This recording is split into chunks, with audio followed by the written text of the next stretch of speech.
And I'd like to read this to you, if I can do it without tearing up. There's a story many years ago of an elementary school teacher. Her name was Mrs. Thompson. As she stood in front of her 5th grade class on the very first day of school, she told the children a lie. Like most teachers, she looked at her students and said that she loved them all the same. But that was impossible because there in the front row, slumped in his seat, was a little boy named Teddy Stallard. Mrs. Thompson had watched Teddy the year before and noticed that he didn't play well with the other children, that his clothes were messy and that he constantly needed a bath. Teddy could be unpleasant. It got to the point where Mrs. Thompson would actually take delight in marking his papers with a broad red pen and making bold X's and then putting a big F at the top of his papers.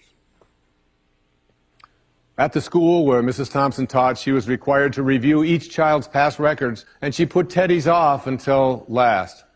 However, when she reviewed his file, she was in for a surprise. Teddy's 1st grade teacher wrote, "Teddy is a bright child with a ready laugh. He does his work neatly, and he has good manners. He's a joy to be around." His 2nd grade teacher wrote, "Teddy's an excellent student, well liked by his classmates. But he's troubled because his mother has a terminal illness, and life at home must be a struggle."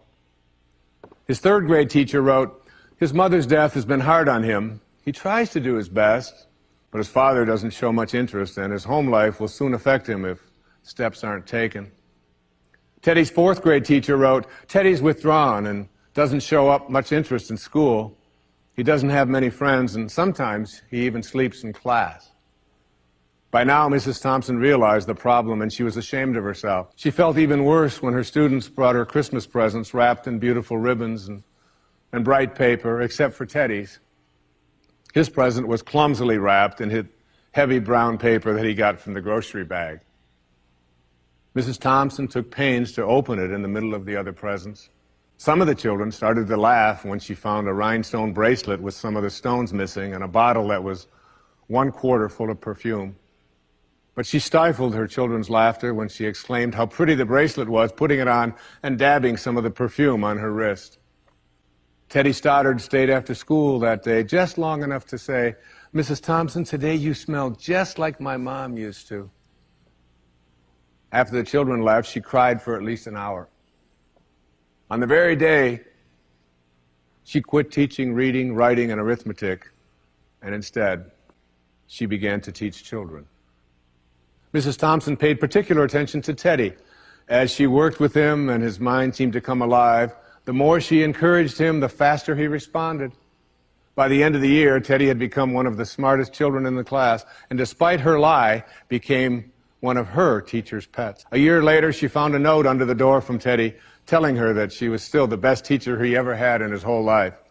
6 years went by before she got another note from Teddy. He then wrote that he had finished high school 3rd in his class, and she was still the best teacher he ever had in his whole life.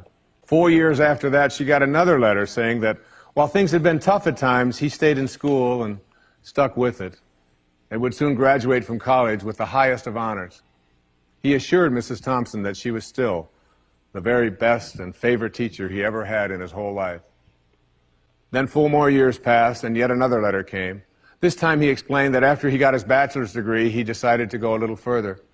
The letter explained that she was still the best and favorite teacher he ever had, but now his name was a little longer. The letter was signed Theodore F. Stallard, M.D. But the story doesn't end there. You see, there was yet another letter that spring. Teddy said he'd met this girl and was going to be married. He explained that his father had died a couple of years ago, and he was wondering if Mrs. Thompson might agree to sit in the place at the wedding that was usually reserved for the mother of the groom. Of course, Mrs. Thompson did, and guess what? She wore that bracelet, the one with the several rhinestones missing. And she made sure she was wearing the perfume that Teddy remembered his mother wearing on their last Christmas together. They hugged each other, and Dr. Stallard whispered in Mrs. Thompson's ear, "Thank you so much for making me feel important and showing me that I could make a difference." Mrs. Thompson came with tears in her eyes and